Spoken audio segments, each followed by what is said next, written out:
जय हिंद दोस्तों। मैं रणबीर सिंह स्वागत करता हूँ एक बार फिर से आप सभी का आपके परिवार मैथ एंड जीएस क्लासेस में। तो दोस्तों आज थोड़ा सा हम लोग का विषय अलग है, मुद्दा अलग है। आज पढ़ेंगे नहीं हम लोग, कोई लेक्चर नहीं होगा आज हम लोग देखेंगे जो बेरोजगार हैं, आज उनके दर्द को हम लोग बयां करेंगे, समझेंगे क्या चीज़ें हैं। जीडीपी गिरने का जो जिम्मेदारी है वो किसके पास है? समाज के पास है, सरकार के पास है, समाज के पास है, या खुद युवा हैं, या जनसंख्या वृद्धि है ना। परीक्षाओं का क्या होगा? रेलवे है, एसएससी है, दिल्ली पुलिस, यानी सभी परीक्षाएं हो, यूपीपी, यूपीएसआई और लेखपाल की तो बात ही छोड़ दीजिए, है ना। क्या सरकार वास्तव में निकम्मी है या लोगों को निकम्मी बना रही है? तो इन सभी पहलुओं पे हम लोग बात करेंगे, ठीक है। तो वीडियो शुरू करते हैं, एंड तक देखिएगा। आप चाहे जो भी हो, आप कॉम्पिटिटिव एग्जाम का एक्सपीरियंस हो, या आपको आगे फिर से करनी है, या आप पेरेंट्स हो, सबके लिए और यदि आप सरकार हैं, यानी आप हम कहें तो आप प्रशासन के हिस्सा हैं तो भी, ठीक है। तो एंड तक देखिए। शुरू करते हैं हम लोग। सबसे पहले ये बयान हम लोग करेंगे। आज कैंपेन चल रहे हैं, आज देखिए लगभग जो टीचर्स हैं प्रोटेस्ट करने की बात कर रहे हैं। तो क्यों है ज़रूरत इसकी आखिरकार, है ना। आखिर क्या ज़रूरत पड़ गई? आखिर ये आप बार बार कहते हो साहब कि जीडीपी भारत का गिर रहा है, तो इसका जिम्मेदार कौन है? क्या जीडीपी गिरने में युवा जिम्मेदार है? तो इन सबसे पहलुओं से शुरू करते हैं। सबसे पहले यही शुरू करते हैं कि सबसे पहले जीडीपी समझिए, फिर बात हम एक एक पहलू पे हम लोग बात करेंगे, एंड तक बात करेंगे। और रही बात, और जैसे मान लीजिए 57 की क्रांति होती है ना, तो तात्कालिक कारण तो मंगल पांडे होते हैं। पिछले 100 साल की जो लोगों के अंदर दर्द होता है वो फिर एक ही बार फूट करके बाहर आता है ना। रिसेंटली जो रीजन था और उस समय का जो लॉर्ड डलहौजी की नीतियां थी वो सब थी, तो इन सब की वजह से क्या होता है, 1857 की क्रांति हो जाती है बड़े स्तर पे, ठीक है। क्या उससे पहले लोग परेशान नहीं थे? है ना, पिछले 100 साल से परेशान थे, लेकिन कौन क्या कहे, ये वाली समस्या थी। तो वही है आज की बात हम लोग करें तो, है ना। युवा बेरोजगार टहल रहा है, उसे टेंशन है, सुसाइड अटेम्प्ट कर रहा है। कौन है जिम्मेदार इसका? और आखिर जीडीपी गिर रहा है तो क्यों गिर रहा है? मैं बात, कोरोना गया भाड़ में, मैं बात करूं, कोरोना चौंचला है, कोरोना एक भाड़ में गया, उससे कोई मतलब नहीं है। मैं कोरोना से अलग बात कर रहा हूं, यहाँ कोरोना से कोई मतलब ही नहीं है। तो देखिए, सबसे पहले अगर हम बात करें जीडीपी, सबसे पहले समझिए जीडीपी क्या होती है। तो जो जीडीपी होती है ना, वो सभी लोग जानते हैं कि जो प्रति व्यक्ति आय होती है ना, उसको हम जीडीपी कह लेते हैं, ठीक है। अब ये क्या होती है, आखिर ये कैसे चीज़ें बनती हैं, ऐसा कोई ज़्यादा लेक्चर नहीं होगा आज, है ना। सिर्फ हमें थोड़ी बहुत कुछ ऐसे समझ के आगे निकल लेना है और चीज़ों को समझना है। देखिए जीडीपी, जीडीपी क्या होता है सभी लोग जानते हैं, ग्रोस डोमेस्टिक प्रोडक्ट, यानी कि सकल घरेलू उत्पाद। और थोड़ा सा अगर नहीं आप जानते हैं तो मैं समझाऊं, सकल घरेलू उत्पाद। अब घरेलू उत्पाद का मतलब ये नहीं है कि सिर्फ घरेलू उत्पाद हो, है ना। उसका मतलब उसमें जो युवा शक्ति है, या हम कहें तो सेवा है, वो भी जोड़ी जाती है, ठीक है। जैसे अगर मैं परिभाषा के रूप में इसको लिखूं तो ध्यान से समझिएगा, किसी देश की सीमा के अंदर, ध्यान से समझिए, पूरा मैं लिख ही दे रहा हूँ इसको, इससे आज थोड़ी सी थोड़ा आइडिया मिल जाएगा आपको, है ना। और इससे बाकी सारी चीज़ें कंप्लीट हो जाएंगी। किसी देश के सीमा में एक निर्धारित निर्धारित जो भी समय काल होता है ना, निर्धारित समय काल में, समय काल में क्या हो, तैयार सभी वस्तुएं और सेवाएं, यही समझना है, तैयार सभी वस्तुएं और सेवाएं। अब वस्तुएं तो ठीक है, सेवाओं पे थोड़ा ज़्यादा हम लोग आज बात कर लेंगे, ठीक है। क्या कहलाती हैं? का कुल, यानी कि के कुल मौद्रिक, मौद्रिक कह लीजिए या बाजार कह लीजिए। तो पहले पूरा लिख लेते हैं, फिर इसको थोड़ी सी हम लोग बात करेंगे, ठीक है। तो मौद्रिक या बाजार मूल्य क्या कहलाता है? जीडीपी कहलाता है। सीधी सी बात है। फिर से समझिए, किसी देश के सीमा के अंदर एक समय निर्धारण में जो भी वस्तुएं तैयार हो रही हैं और जो सेवाएं हैं, उनका मार्केट में क्या वैल्यू है, वही तो जीडीपी है, ठीक है। अब इसको थोड़ा सा ये समझना है। मैं इसको अगर अलग वे में समझाना चाहूं तो जीडीपी का मतलब सीधा सा मतलब आप अपने लिए कितना कमाते हो, आप अपने लिए कितना कमाते हो। सबसे पहले अपने से शुरू होगा। सबसे पहले अगर मैं कितना कमाता हूं यहां से शुरू होगा, तो प्रति व्यक्ति आय, सीधी सी बात है, प्रति व्यक्ति आय कितनी है ना, वो बड़ी चीज है। और यदि वो बढ़ेगी तो देश की आय भी बढ़ेगी, जीडीपी बढ़ेगा, ठीक है। तो अब प्रति व्यक्ति आय कैसे होगी भाई? प्रति व्यक्ति तो बेरोजगार है, और इस बेरोजगार होने का क्या उसकी गलती है या उसका खुद का ये रिस्पॉन्सिबिलिटी बनती है कि ऐसी चीजें उसके सामने आती हैं। अब देखिए क्या होता है, मैं थोड़ी सी बात कर लूं। अब जो युवा होते हैं आमतौर पे, थोड़ी सी इसकी बात करके ही इन सब पे आऊंगा। क्या आलम है आज युवाओं का।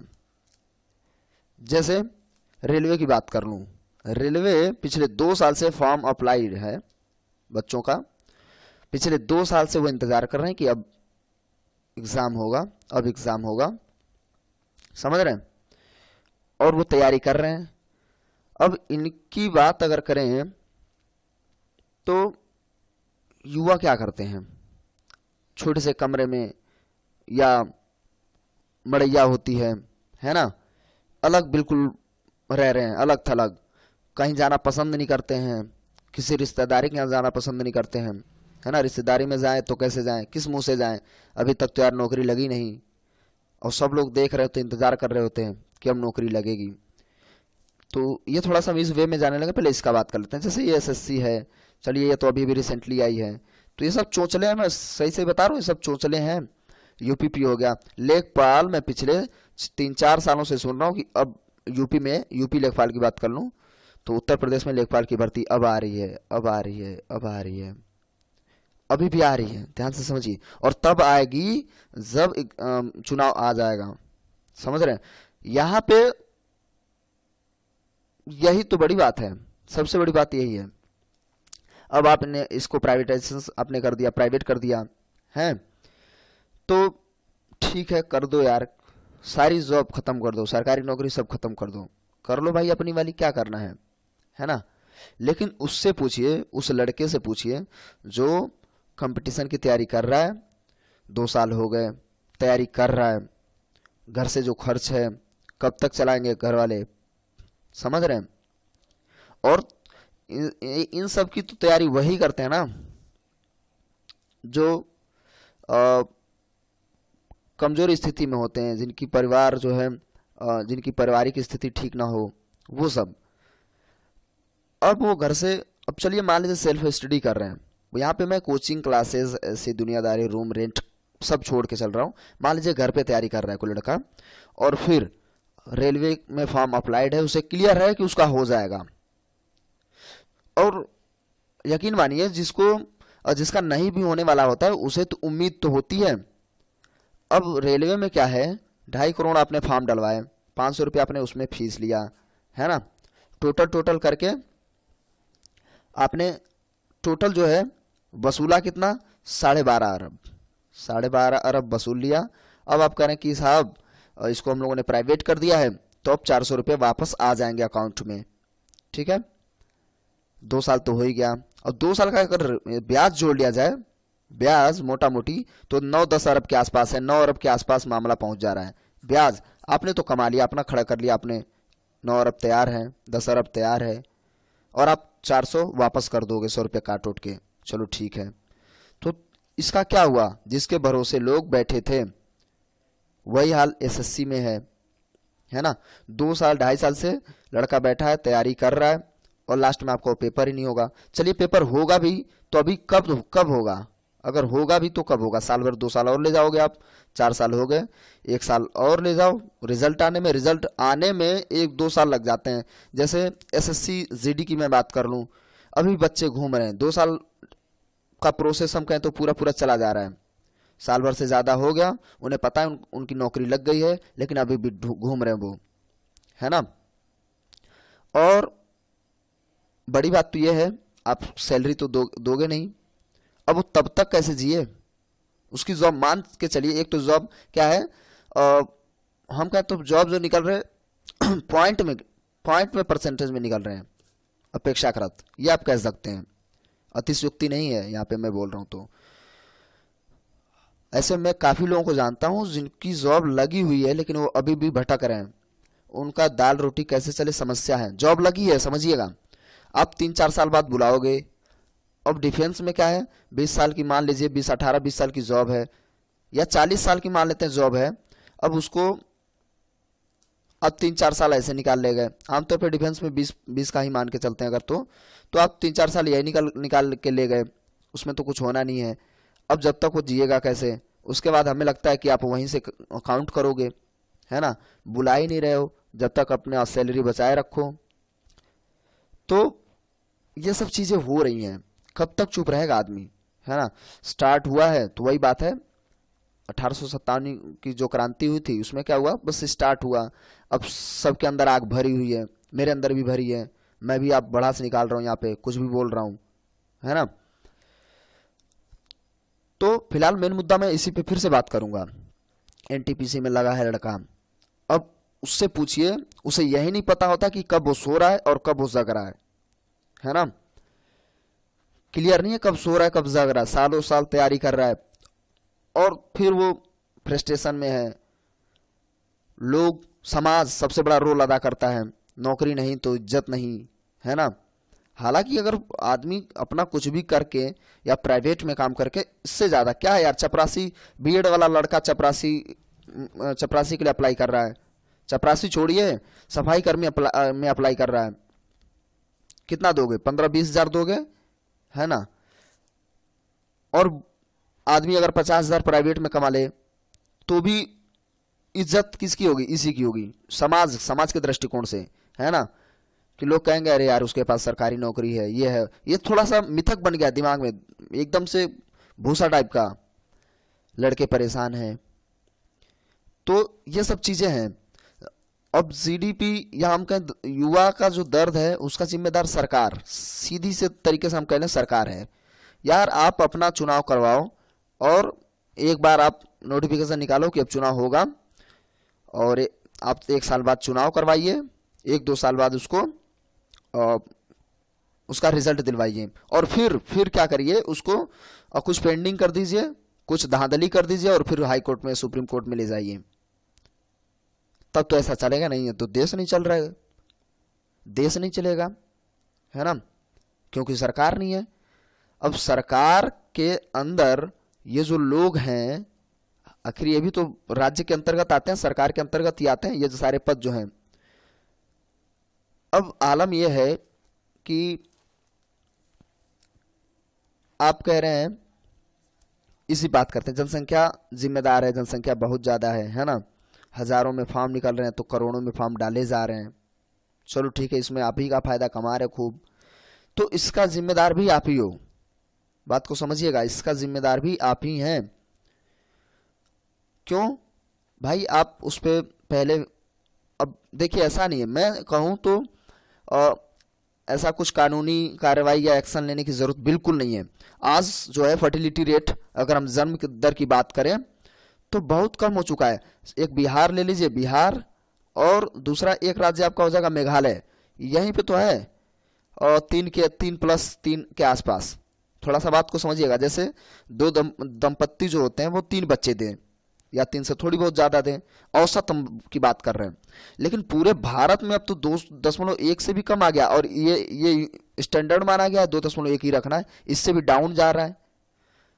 2012 में 2.4 थे, यानी कि दो लोग मिलकर के 2.4 बच्चे दे रहे थे। फिर 2013 में, 2012 की बात है, 2013 में बात कर लें तो 1% और भी कम हो गया, 2.3 हो गया। क्या है, युवा शिक्षित हो रहे हैं, लोग शिक्षित हो रहे हैं, समाज शिक्षित हो रहा है, ठीक है। उससे पहले आपको थोड़ा ध्यान देना था। अब क्या है, जैसे आप कह रहे हैं कि सारे बच्चे स्कूल में पढ़ने जाएं, सरकारी स्कूल में पढ़ें, मामला यह है कि प्राइवेट में झेल नहीं पा रहे हैं, तो सरकारी स्कूल में लोग भेजें भी तो कैसे हैं, जो थोड़े बहुत सक्षम है, या जिसको यही नहीं कि बिल्कुल पढ़ाना नहीं, वो सरकारी में भेज रहा है। मैं खुद सरकारी में पढ़ा हुआ हूं। अब हुआ क्या, एक प्रिंसिपल आ गए, ठीक है, स्कूल में, एर्थ स्कूल था, 6 to 8, 3 क्लास हैं। एक प्रिंसिपल अपने काम काज में इतना व्यस्त रहता है, ऑफिस के काम में, वो पढ़ाएगा कैसे, बड़ा ध्यान से समझिएगा। ये 3 क्लास है, वो अकेला कैसे पढ़ाएगा। और नेतागिरी तो आप खूब कर रहे हो, स्कूल बनाओ, बच्चों को स्कूल में भेजो। आखिर सरकारी स्कूल में बच्चों की संख्या क्यों कम हो रही है यार, क्यों कम होगी, आप जिम्मेदार हो ना उसके। अब देखिए, यहाँ पे 3 टीचर चाहिए थे, आपने दिया नहीं, है ना। और अच्छी, हाँ, पढ़ाई बहुत बढ़िया हुई। अब चूंकि उन्होंने पर्सनल झेला और कुछ बच्चों से भी मदद ली, 5-5 रुपए, 10-10 रुपए करके प्राइवेट लड़के लगाए यहाँ पढ़ाने के लिए। यह सत्य में बात कर रहा हूं मैं, और वास्तव में बहुत बढ़िया पढ़ाई हुई थी। तो मैं पढ़ाऊंगा, मैं अपनी पर्सनल एक्सपीरियंस साझा कर रहा हूं यहाँ पे। तो आप कह रहे हो 3 क्लास का स्कूल है, आप उसमें एक प्रिंसिपल भेज दे रहे हो। प्रिंसिपल तो खुद के अपने ऑफिस पे काम में परेशान रहता है, वो पढ़ाएगा क्या, जरा बताइए आप कह रहे हो नहीं, युवा जो है और अब जो लोग हैं अभी शिक्षित नहीं है, सरकारी स्कूल में एडमिशन नहीं हो रहे हैं, ये है वो है, तो इसके जिम्मेदार आप ही हो। वैकेंसी खाली है, ये सारी की सारी वैकेंसी खाली है, टीचर्स की वैकेंसी आती हैं चली जाती हैं, कहीं वो है, कहीं ये है, फलाना है, ढिमाका है, बस दुनियादारी में लगे हो। और लेखपाल की बात करें तो ये पिछले 3-4 साल से मैं सुन रहा हूँ, लेखपाल, यूपी लेखपाल आ रहा है, आ रहा है, आ रहा है, आ रहा है, आ रहा है, जब तक एज खत्म। और अब ये जीडीपी का ये जो मसला है, मैं इसमें बताऊं, इसमें इतना टाइम आप ले रहे हो, 2 साल, 3 साल, 4 साल, 5 साल ले रहे हैं आप, तो इसमें क्या है, एक लड़का अब चूंकि 18 साल से हुआ, अब 18 साल से वो जॉब कर सकता है, कोई भी काम कर सकता है, वो पहले से भी कर सकता है। 18 साल से वो वैकेंसी कोई भी निकली, उसमें फॉर्म अप्लाई किया, 3 साल आपने ले लिया, उसका 21 साल हो गया। अगर डिफेंस लाइन में तो यहीं इसका मामला खत्म, चलो ठीक है, 21 साल में खत्म हो गया, ठीक है। अब उसे क्लियर तो हो गया कि अब वह एलिजिबल नहीं रहा, अब वो कुछ अपना रोजी रोटी के लिए कुछ अपना करे, पर्सनल अपना कुछ कर ले, प्राइवेट काम करे, कुछ भी करे, तब भी जीडीपी बढ़ेगा। ध्यान से समझिए, तब भी जीडीपी बढ़ेगा। अब ये मसला खत्म हुआ। बात करते हैं इन सब की, अगर हम बात कर लें तो फॉर्म पड़ गए, 3 साल 4 साल लग रहे हैं। अब उसमें भी अगर 3 साल में आपने एग्जाम करा भी लिया तो आप 1-2 साल और ले लेंगे उसको बुलाने में, है ना। चलिए, इस बार इसका हुआ नहीं, 3 साल चला गया एक बार में, फिर अगली बार 3 साल 4 साल ले रहे हो, 7 साल चला गया उसका। अब 18 में, यहां देखिए 18 साल से शुरू कर रहा है, 2 अटेम्प्ट में उसके 7 साल चले गए किसी एग्जाम के लिए। 2 साल में, एक तो वैकेंसी कितने साल में आती है, 5 साल में, 4 साल में, 2 साल में, बहुत मुश्किल से, ठीक है। डिफेंस लाइन की चलिए, पुलिस वगैरह है तो चलिए 1-2 साल में वापस, हाँ। लेकिन आप 5 साल में एक बार चुनाव तो चुनाव होता है तो एक बार जरूर आप एग्जाम कराएंगे। चौथे साल में आप कहेंगे कि ऐसा है, मैं अब इस परीक्षा का नोटिफिकेशन निकाल रहा हूं, ये पेपर होगा, पेपर हो गया, रिजल्ट अभी नहीं आएगा। क्यों? क्योंकि अभी आपको वोट, जो वोट बैंक है वो सबसे ज्यादा युवा है। युवा की बात कर लूं तो अगर हम वर्तमान में बात करें तो लगभग 40 के आसपास, 2021 में तो 47 करोड़ हो जाएंगे, है ना। और 11 के हिसाब से 42 करोड़ सिर्फ और सिर्फ युवा हैं। तो आप देख पा रहे हैं कि इतना 50% लगभग तो वही है और उससे संबंधित लोग हैं। तो आप उनको बरगलाना है, आपको उनको बरगलाना है इन सारी चोचलों में, है ना। चुतिया बनाए रखो युवाओं को। अब उनका आप या तो एक तो बहुमूल्य उनका टाइम खराब कर रहे हो और कह रहे हो जीडीपी नहीं बढ़ रही है ना। फटाफट एग्जाम कराओ, वो हुआ नहीं, ठीक है, अपना भाई दूसरा काम देखें। अब लोगों को सरकारी नौकरी क्यों चाहिए? देखिए, ये जो मैं लिखा हूं ये गलत नहीं है, सरकार निकम्मी है और वास्तव में निकम्मी है नहीं, वो हम लोगों को ही चूतिया बना रही है। अरे यार, सब कर सकते हो, इतने बड़े बड़े काम कर रहे हो आप, तारीफ करनी होगी। क्या क्या नहीं किया आपने, है ना। ऐसे ऐसे कानून आ गए, कितनी बड़ी बड़ी तब्दीलियां हो गई और एक ये कमेटी नहीं बना सकते हो कि एग्जाम क्लियर कट हो, जल्दी जल्दी हो, ये नहीं कर सकते हो। एग्जाम 500 रुपये, 1000 रुपये, 1500 रुपये ले रहे हो आप एक फॉर्म के लिए, तो उस खर्चे से काम चलाया जा सकता है। आप जितना अगर हम कहें तो जो इंटरेस्ट है उससे कमाई कर रहे हैं, इतना ज्यादा काम हो सकता है। लेकिन आप कह रहे हैं कि आपके पास बोर्ड नहीं है, आप इसको देंगे उसको देंगे, चलो एनआरए बना लिए, है ना, अब सीटी करवाओगे। अब सीटी, अब चूंकि सीटी की मैं बात कर लूं, सीटी करवा रहे हो, कॉमन एलिजिबिलिटी टेस्ट, है ना, अब ये आप करवा रहे हैं, हर 6 महीने में करवा रहे हो, ठीक है। अब ये एग्जाम होगा 5 साल में, कोई भी एग्जाम होगा 5 साल में, 4 साल में, और आप सीटी हर साल दिलवाए जा रहे हो, लगे रहो सीटी। क्या चुतियापा यार, आप हर साल करवाओ एग्जाम तो चलो ठीक है, सीटी चलो बहुत बढ़िया, मैं अभी इस पर डिटेल्स बात नहीं किया हूँ, बहुत बेहतर है, बहुत बढ़िया है, कोई दिक्कत नहीं है। भीड़ कम होगी, भीड़ कम कैसे होगी, अभी देखो फिर वो लद जाएगा भीड़, अभी देखिए साइड इफेक्ट कैसे दिखेंगे, कुछ दिन रुकिए फिर समझ में आ जाएगी बातें। तो ये सब चीजें हैं। अब जीडीपी या लोग, बच्चे सुसाइड अटेम्प्ट कर रहे हैं, क्यों कर रहे हैं, उसका जिम्मेदार पूरी तरीके से सरकार है, समाज भी है, युवा है या नहीं, यह भी देखते हैं। समाज कैसे है, सरकार कैसे समझ रहे हैं आप लोग, समाज कैसे है।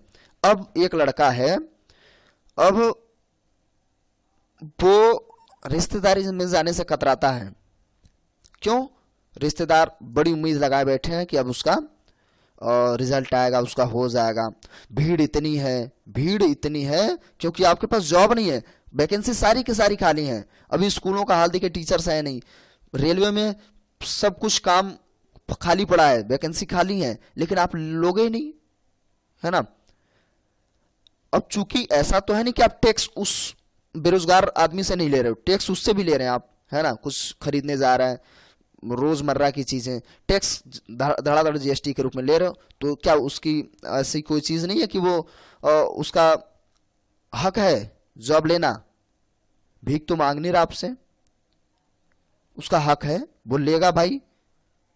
आपको टैक्स पे करता है, सरकार चलाने की जिम्मेदारी, दुनियादारी, इन सभी के लिए आप टैक्स जीएसटी वगैरह ले रहे हैं, सब वही पे कर रहा है, महंगाई में मरा जा रहा है खुद। एक तो उसको 1 रुपया कमा नहीं पा रहा है, और दूसरा जो होता है उसकी जो व्यय है बढ़ती जा रही है, हर चीजें बढ़ती जा रही हैं, झेलेगा कैसे वो। मैं समाज की बात करूं, शादी में मान लीजिए लड़का गया, तो वो साइड में किनारे खड़ा रहेगा, क्यों, अगर किसी एक लड़के का सिलेक्शन हो गया है, अब लोग उसे सराखों पे बिठा के रखेंगे, ऐसा लग रहा है यार तोप मार दिया, वो कमा भले वो 20-25 हजार ही रहा है। अब बात पकौड़े बेचने की, पकौड़ा बेचने वाला 20-40 हजार कमा लेगा, तो इज्जत वाली बात है, चलो ठीक है, पकौड़ा तलना चलो ठीक है, चाय बना रहे हो चलो ठीक है। तो भाई एक, अब चूंकि बीएड आदमी कर ले, बीएड कर लिया, पीएचडी कर लिया, ग्रेजुएशन कर लिया मान लीजिए, तो क्या उसे वो कर पाएगा, पकौड़े बेचेगा वो, पकौड़े बेचे तो क्या जरूरत है यार, वो पकौड़ा बनाएगा इतना घटिया बना देगा कि आप खा नहीं पाओगे, और पकौड़ा वो बहुत बढ़िया बनाएगा जो बिल्कुल बिल्कुल पढ़ा लिखा नहीं है। तो जो जिसके लिए जो जिसके योग्य है उस हिसाब से काम दीजिए, काम है नहीं आप पकौड़े बेच लो। अब समाज की मैं फिर से अभी बात कर ही रहा हूं, लड़के को अगर बेरोजगार लड़का है या प्राइवेट में कोई काम कर रहा है, प्राइवेट में कोई काम कर रहा है, सैलरी अच्छी कमा रहा है, लेकिन समाज उसको अपनी लड़की नहीं देगा, क्यों, उसके पास सरकारी नौकरी नहीं है, चपरासी को लड़की दे देगा खुशी खुशी, जॉब है उसके पास। अब प्राइवेट में आदमी ज्यादा कमा रहा है लेकिन उसकी वैल्यू नहीं है, पकौड़े बेच के मान लीजिए, पकौड़े बेचने में भी ठीक ठाक कमाई, चलो ठीक है, ठीक ठाक कमा रहा है, उसमें भी पुलिस वाले जाएंगे, डंडे लगाएंगे, ये यहाँ लगा रहा है, वहां लगा रहा है, ये दो वो दो, है ना, वो भी बेचारा झेल रहा है वो। तो आप क्या पकौड़े बेचने वाले को समाज लड़की देगा, बहुत कतराएगा, कोशिश ऐसा करेगा ही नहीं कि वो वहां जाए। तो अब युवा पे ये भी एक दबाव है ना, अच्छी नौकरी नहीं होगी, गाड़ी नहीं होगी, है ना, तो अच्छी लड़की नहीं मिलेगी, अच्छा लड़कियों का भी वही पोजीशन है, वही सेम सिचुएशन, जॉब नहीं होगी तो समाज में इज्जत नहीं रहेगी, है ना, घर में बंद होके रह जाएंगे, फ्रीडम नहीं होगी, सेम दोनों तरफ से सेम प्रेशर है। जनसंख्या पे मैंने बात कर ही ली है ना, फर्टिलिटी रेट इतना ज्यादा है नहीं, समझ रहे हैं, भाई पहले से बढ़ी हुई जनसंख्या थी शुरुआत में, पता नहीं लोगों ने क्या किया, है ना, पहले आगाह कराए होते, पहले शिक्षित कराए होते, तो उस पे तो ध्यान जाएगा नहीं। सबका अपना अपना काम निकालना है, चौचले बना लेना है, बस हो गया काम। तो ये सारी चीजें हैं कुल मिला के, और सरकार को इस बात पे देखना चाहिए। और चूंकि बस इतना ही मुझे लग रहा है करना चाहिए, इससे ज्यादा तो बढ़ता ही जाएगा, है ना। तो अब युवाओं का भी अगर मैं बात करूं तो भाई उस पर प्रेशर है चारों तरफ से। घर वाले उम्मीद लगाए बैठे हैं कि लड़का इतने दिन तक पढ़ा था, इतना खर्च किया है, ये है वो है, सरकारी नौकरी लगेगी तो चीज़ें ठीक होंगी। अब उसमें भी प्रेशर है, पता नहीं क्या क्या कर जा रहे हैं लोग। अब प्रेशर ना हो और समाज में किंवदंतियां भी ना हो कि सरकारी नौकरी ही नौकरी है। अरे यार, नौकर बन के आदमी कुछ अपना भी कर सकता है, कर भी रहे हैं लोग। तो एक प्रेशर जो है समाज से उत्पन्न होता है, उसकी जिम्मेदारी सरकार की ही है ना। सरकार इसके लिए पूरी पूरी जिम्मेदार है, इन सारी दुनियादारी के लिए सरकार ही जिम्मेदार है ना। उसे अपना काम निकालना है। अभी देखिए न्यूज, अब मैं बात कर लूं न्यूज वालों की। जो मीडिया वाले हैं उनको क्या है, उन्हें बस क्या है, अपना व्यूज चाहिए, है ना, रेटिंग चाहिए। तो अब मामला देखिए, बहुत अच्छी चीजें हैं कि सुशांत सिंह का मामला बहुत जल्दी हो गया, सॉर्ट आउट हो गया, है ना। सॉरी, हो गया नहीं, मतलब चीजें आईबी के पास पहुंच गई, तो मैं उसी को फाइनल मानने लग गया फिलहाल, चूंकि ये डिमांड थी। अब सॉरी, आईबी तो यहाँ आएगी नहीं, सीबीआई वाले, ठीक है। थोड़ा सा मैं आज इधर उधर बहक रहा हूँ, ऐसे भी थोड़ा क्या बताएं, है ना, प्रेशर ही बढ़ जा रहा है। अब इसमें क्या है, ये काम तो हो गया, बड़ा जल्दी हो गया, तुरंत तुरंत निर्णय आ रहे हैं। अब एसएससी का किसी एग्जाम की पेंडिंग है, कोर्स जो है, केस जो है वो कोर्ट में है, कोर्ट में केस चल रहा है, पता नहीं कब तक चलेगा, जब तक वो बुढ़ा हो जाए। लड़के में उसने एग्जाम दिया था और बुढ़े होते में उसका जाके निर्णय आया कि आप जॉब के लिए एलिजिबल हैं, जब तक इसका रिटायरमेंट का टाइम आ गया है और आप अब जॉब कर सकते हैं। तो ऐसी ऐसी चीजें हैं। तो यार हर काम आप कर सकते हो, कोई भी निर्णय बहुत जल्दी आ जाता है, कोई निर्णय आता नहीं है, तो भी आप ही जिम्मेदार हैं। लोग तो समझ ही रहे हैं, आप भी समझ रहे हो, तो अब हम सबको भी समझना है। और बड़ी बात है कि हम लोगों को ऑप्शंस भी कहाँ मिलेगा। आज ये है, कल वो आएंगे, तो वो कौन से बड़े महारथी हैं, है ना। ये बड़ी समस्या है। तो यहां ये नहीं कि कौन है ना, ये कौन है, इससे चीजें क्लियर नहीं होंगी। बस ये है कि सिस्टम को ठीक करना है। तो हम सबको आगे आना होगा, है ना। इन चीज़ों को उठाइए। अब देखिए आगे हो सकता है प्रोटेस्ट हो, ये सब चीज़ें, तो रेडी रहिए, तैयार रहिए और मांगे करिए। गवर्नमेंट को सुनना चाहिए, इन चीज़ों को समझना चाहिए। और बाकी सभी पता नहीं क्या क्या मैं बोल गया आज, और क्या इसका मतलब है, क्या इसका लाभ होगा, क्या चीज़ें हैं, ये मुझे क्लियर नहीं है। पता नहीं क्या हुआ आज, बस मेरा भी था कि भैया चलो भड़ास निकाल लो, हो गया, ठीक है। लेकिन ये एक्चुअल चीजें हैं, समझ रहे हैं।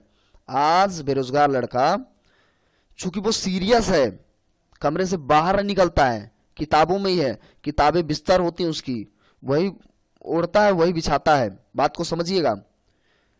और तब भी वो समाज में मुंह नहीं दिखा सकता। क्यों? क्योंकि वो असफल है, उसको जॉब नहीं मिली। यार मिलेगी कैसे जब एग्जाम तो हो, कम से कम एग्जाम ही नहीं हो रहा है, सफल हो जाए कैसे हो जाए। अब लोगों को तो पता ही नहीं है क्या करना है क्या नहीं करना है।